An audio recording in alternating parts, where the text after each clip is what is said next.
दान्दिसे ब्रेकनि उनाव फैफिनदों बड'लेण्ड टेलिभिजन स्टुडिअ'नि गेजेरजों आसाम बिसायख'थिनि भट साननायनि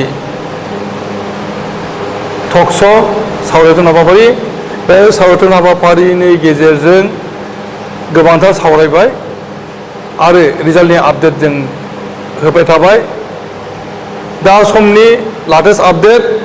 BPFआ बड'लेण्डआव मोन 10 बियाबाव देरहासार जामारबाय मोन 10 बियाबाव देरहासार जामारबाय BPF मोन 4 बियाबाव BJP आरो मोनसे बियाबाव कंग्रेस EPPL 0 आरो गुबुन गुबुन दोलो 0 गासै आसामनि रिजाल्ट 102निबो बांसिन MLA आवथायनो हादों BJP दैदेननाय NDA निफ्राय जेरावनाखि दङ BPFनि 60 अगपनि 60 आरो 82 BJPनि 102 MLA देरहासार जानानै थामथि खेबनि थाखाय BJPआ सरकार दानो थाखाय जों आसामाव कंग्रेसनिफ्राय बे बारावहाय 21 MLA आवथायनायनि रेखा जागासिनो दङ ARDनिफ्राय मोननै आरो तृणमूल कंग्रेसनिफ्राय मोनसे बे बिथिङाव दा समनि जोबथारनाय समनि रिजाल्ट बियो आरो एसे आगा बिसा जानायनि बाथ्रा थानो हागौ जिहेतु मोननैसो बियाबाव आरो भट साननाय हाबाफारिया एसे दाबो दङ अब्लाबो बे भट साननायनि जेनाखि थाबावनाय राउन्डफोर बेखौ नायहरनानै बै समनि देरहासारनायनि जेनाखि भट मोननायनि आसा बेखौ नुहुरदों जे NDA निफ्राय 102 कंग्रेसनिफ्राय 21 ARDनिफ्राय मोननै आरो TMCनिफ्राय मोनसे दा बे बिथिङावहाय गंगाथाराम सेरिनि बानबुंथि आं बेखिनियाव बारा गोलावै बुंबावनो आरो लुबैबावाखै आगोलाव बुंखाबाय दा बेखिनि खोथाखौ जों दिन्थिफुंनांगोन जोंनि सुबुंफोरा जोंनि भारतबादि सुबुंफोरा बे हादोराव जों बेखौनो गोसोआव लाखिनांगोन जे रायजोआनो राजा जों जायखिजाया जों माबा माबि खालामनो सानब्लाबो रायजोआनो नोजोर होखाबाय हायो बेखौ जोङो थाल लानांगोन आरो बेखायनो सोरबा जुदि रायजोखौ थगायनानै माबा मोनसे सासन खालामनो नागिरोब्ला बेफोरो सानसेबाबो आरोबाव रायजोजोंनो बेखौ नासयजाखागोन बेखौनो जों बे बिसायख'थिनि बे सुबुं सानस्रिनि बे भट होनायनि बे सिस्टेमखौ जों दांजोबना मोनो जों देरहासार जानायफोरखौ जोंनिफ्राय गोसो गोरबोनि मोजां मोननायखौ साबायखर बावनायखौ जासिहरबाय दिनै आसामनि BJPनिफ्राय BJPनि हादोरसा जे कमिटि दं आफादगिरिखौ लानानै गासैखौबो डक्टर हिमन्त बिश्व शर्मा आसामनि चिफ मिनिस्टार बिथांखौबो जोङो साबायखर होनाय जाबाय दा BTCआव जा हाग्रामा महिलारि बिथांनि दैदेननाय पार्टिखौ देरहासार जानायनि थाखाय जोंनि गोसो गोरबोनिफ्राय मोजां हामलायनाय आरो साबायखर थाबाय आरो जायफ्रा जेनबाय बिथांमोनाबो नैबे देरहासारनि बेलायाव बिथांमोना गोबां खोथाखौ सोलोंनो गोनां दङ होननानै आं सानो सोलोंगोन बेखौनो आं आसा थिबाय आंथ' जोबोद मोजां मोनदों जे जोंहा बड'लेण्ड इंखंआ मालाबानिफ्रायनो मोनसे एक्जिट पल फोसावबाय हादोंमोन जोंबो मालाबा एक्जिट पलआ मालाबा गोरोबनाय जाया गोरोबथिखौ नागिरा खोथाखौ जायो नाथाय दिनै जों बड'लेण्ड इंखंआ होनाय जे एक्जिट पलमोन बिथांमोना होदोंमोन बेवहाय मोन 10 BPFनो 10आनो मोनमारबाय नङा होनबा बेनि थाखाय आङो गासैखौबो जोंहा नुजानाय जायखौ जों बाहागो लादों जों आखाइ खबनानैनो बिथांमोनखौ जोङो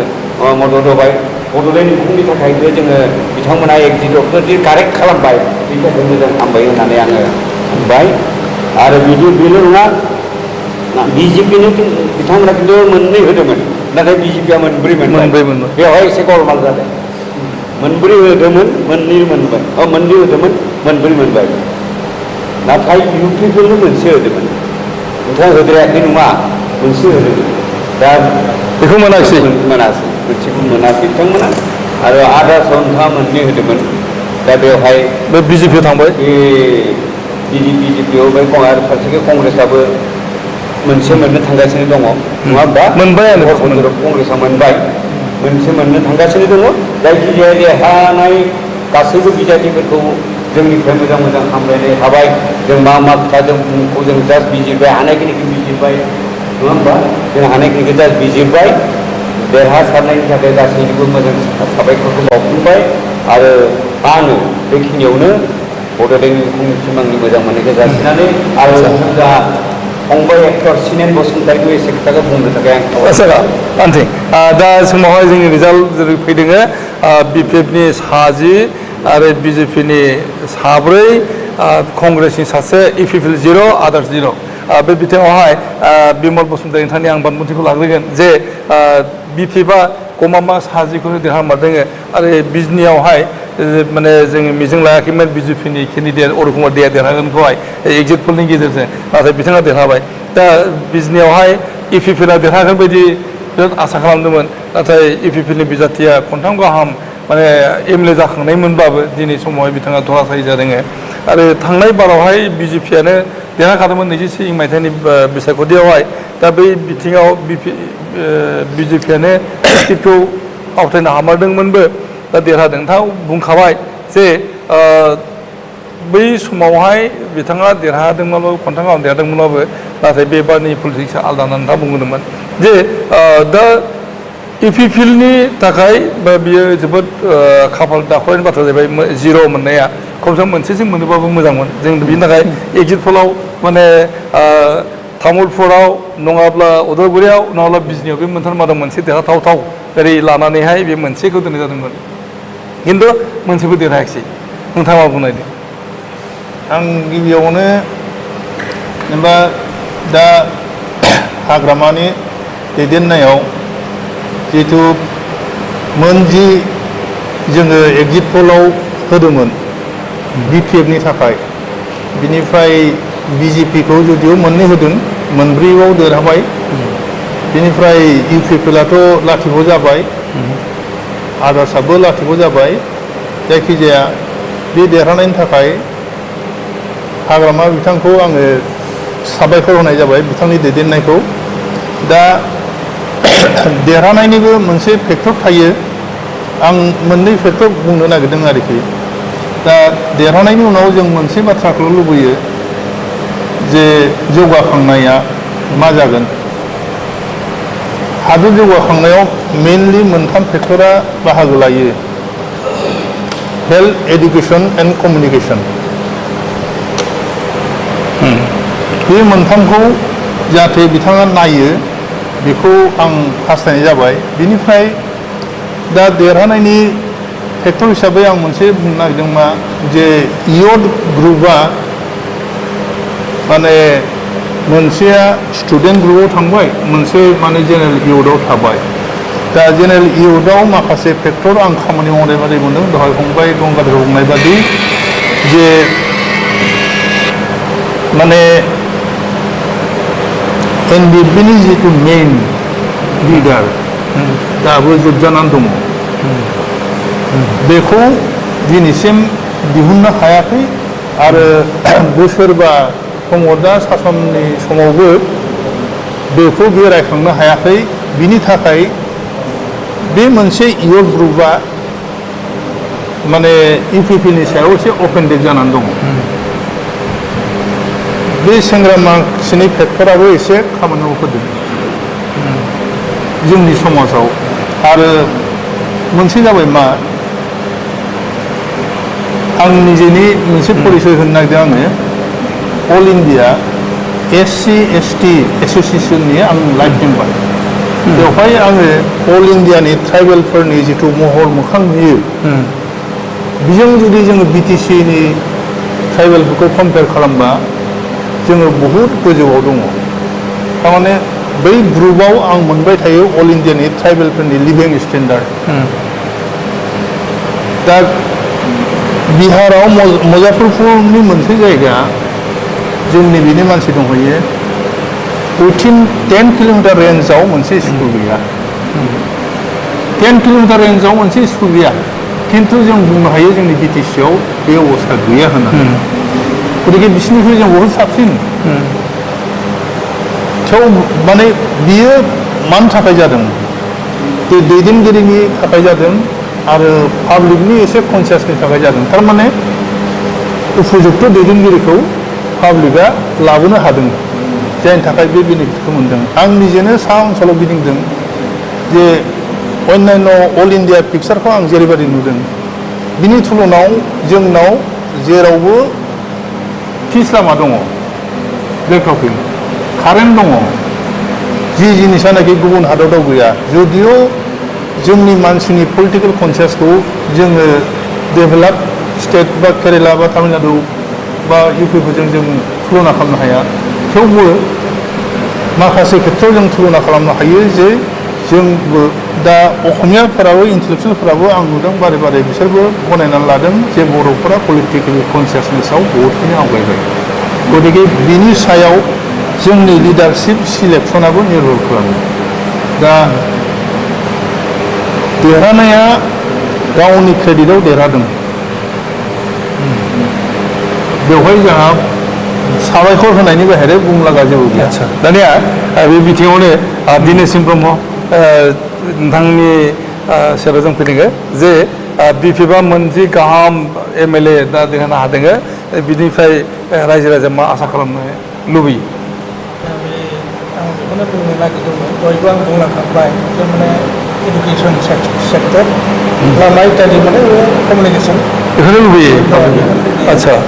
सिनेम बसुमतारी आङो दिनैनि बे इंखंनि टेलिभिसन टकआव गोबां बुंनांगौ होननानै आं सानबावासै नाथाय आङो गिबियावनो बुंनांगौ इंखं टेलिभिसनाव जोङो टक श'आव दानसेनि सिगां एक्जिट पलाव इंखङा जेरैबायदि खोथा होदोंमोन जिथायाव जिथा बिफा देरहानो हाबाय बेयो जोबोद बाख्नायथाव आरो नोंगौ खोथाखौनो एक्जिट पल फोसावदोंमोन बिनि थाखाय साबायखर नाथाय आं मोनसे नुबावदोंमोन इंखं टेलिभिसननिफ्राय लोगोफोरनोबो मोनसे एक्जिट पलाव देरहानाय होदोंमोन नाथाय दुर्भाग्य बिथांमोना इंखंनिफ्राय मोनसे खाबु होसेयावबो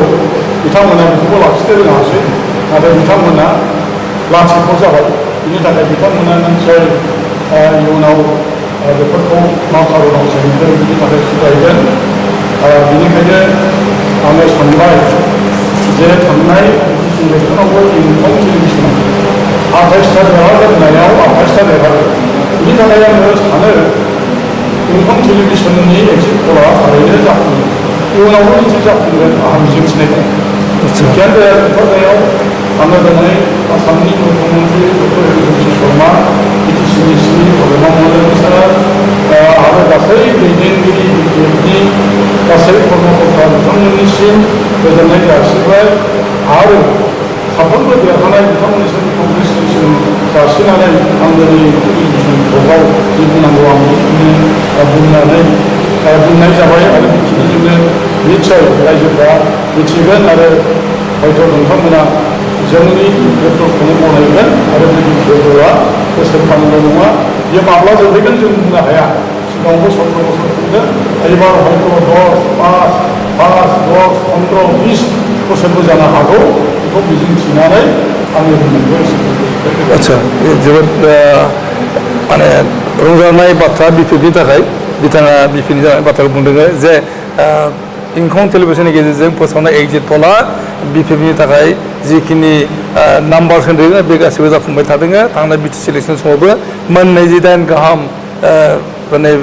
एमसिएलए बिथांमोना आवथायदों आरो दा समावहाय एमएलएनि बेलायावबो मोनजि देरहासार जादों बे समावनो दहाय आगुआवनो बुंनाय जाखादों जे बड'लेण्ड इंखं टेलिभिसननि एक्जिट पलखौ माने नायनानैहाय गोबां साया गोबां बाथ्रा बानबुंथिदोंमोन जे खायसे खायसे माने गाज्रि अस्ट्रेल रावजोंबो बेवहाय रियेक्ट खालामहरदोंमोन जे बे माब्लाबाबो जानो हाया बे एक्जिट पला आरो बे एक्जिट पलनि एगेन्स्टै इभेन एमपि रायजोफोरनि एमपि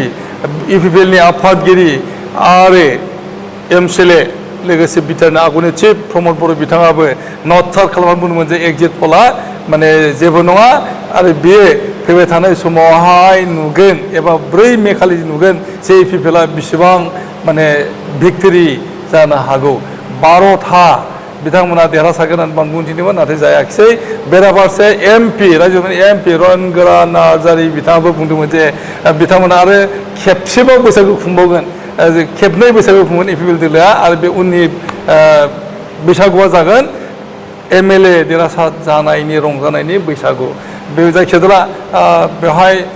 इलेक्सन कमिसननिफ्राय फोसावनाय जाखादों जे माखासे एसअपि फोसावदों बे एसअपि मथे देरहाखांनायनि उनावहाय जाहाथे रावबो प्रसेसन होआ बुलाय सोलाय खालामनो नांलाय खमलाय खालामनो मोना बेनि थाखाय ल' एन्ड अर्डारनि बाथ्रा फैदों दा बे बिथिङावहाय माने ल'आ मा बुङो बे भायलेसन खालामो मा बुङो बिनि सायाव एडभकेट दिनेश ब्रह्म बिथाङा आं मोनथिनो लुबैदों बुलाय सोलाय जानाया बेथ' गावजों गावनि खोथासो जाहैबाय देरहानाय देरहायैखौनो बुलायनानैबोथ' जोङो समाधान खालामनो हाया सोलायनोबो हाया सोलायनोबो हालिया आरो जेनेबा बेहाय गावबा गावनिल'सो खथि जागोन आं बेखौनो बुंबाय दा माने ल'आवहाय जिखिनि माबादों बे रोखोमै जों बुंखानांगोन माने देरहासारनायनि उनाव रंजानाया थागोन नाथाय जोङो प्रसेसन खालामनो मोना नङा प्रसेसननि जोंथ' दावराव दावसि खालामनाङा गोजोनै प्रसेसनबो गैया होनना बुंदों नैबे बायदियाव जोङो अरायबो जों गोजोनखौनो खावलायनांगोन देरहासारनायाव रंजानाय थाखागोन रंजानाय फुरथि खालामनाय जिनिसा ज' जिता वही सिकन्दर गतिके बेवहाय आरो आपत्ति घटना जानायनि आपत्ति खालामनानै जेबो लाब गैया रंजानो मोना होननाय जादों माने प्रसेसन होयो इमोसन लाबोनो मोना लाबोना बेखौ नुदों जे गोबां जोंनि हालामनि रायजो राजाफ्रा बा हालामनि भटार्सफ्रा गावबा गावनि सापर्टआव थानायफ्रा देरहानायखाय रंजा बाजा खालामनो हागौ बे बाथ्रा बुंनाय जादों जे बिनि थाखाय एसअपि होदों इलेक्सन कमिसननिफ्राय बे आयेननि खाथियाव बेखौ देखायनाय जागोन बुंनाय जादों जे देरहासार जानायनि उनावहाय लामा सामा प्रसेसन खालामनो मोना आरो बेनि थाखाय माने जै होलायनाय एबा रंजानाय बेबायदि खालामनो मोननाय दङ दा बेखौनो रायजोफोरनो मिथिनाय जादों जे गभर्नमेन्टआ बावैसोनो जासिगोन एनडिएआ बेखौ आसामखौ सामलायबावगोन बोसोरबानि थाखाय आरो बेराफारसे आसामजों लोगोसेनो वेस्ट बेंगलावबो बिजेपिआ सरकार दानायनि खाबु फैदों पुडुचेरियाव खाबु फैदों दा बै समावहाय बिजेपिनि बिथिंनिफ्राय बिथांमोनहाबो सेन्सार जाबाय थादों जे बे देरहासारनायखौ लानानै जाहाथे हालामाव दावराव जाया आरो बिनि थाखाय बिसायख'थि आय'गआ अलरेडि फोसावबाय एसअपि फोसावबाय जायफ्रानोखि दावराव दावसि खालामगोन एबा रंजा बाजा खालामनानै प्रसेसन खालामगोन बिसोरनि थाखाय हानिकर जानो हागौ दा जोङो बेखिनियावनो जोंनि दिनैनि बे सावरायथुन हाबाफारिखौ बेयावनो फोजोबनो सिगांबाय गोजोन्थों खुलुमबाय